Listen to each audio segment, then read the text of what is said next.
اگر بیٹھنا ہے تو آپ ادب و احترام کے ساتھ بیٹھ جائیے، کیونکہ یہاں پر اللہ اس کے پیارے محبوب سرکار صلی اللہ علیہ وسلم کا ذکر ہو رہا ہے۔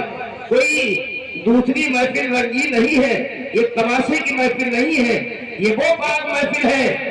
اسی محفل سے ہماری آپ کی بخشش ہوتی ہے میرے دوستوں بزرگوں، اور ہم اور آپ اللہ کے نیک اور گزا بندے کے دیار میں آئے ہیں۔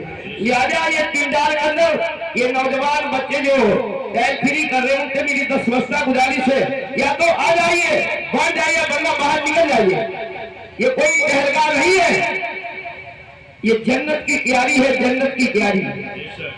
ایک مرتبہ درود پاک پڑھیے محبت اور عقیدت کے ساتھ، اللہم صلی علی سیدنا مولانا محمد وعلی آل سیدنا مولانا محمد وبارک وسلم، صلو علیہ الصلوۃ والسلام علیک یا رسول اللہ صلی اللہ علیہ وسلم۔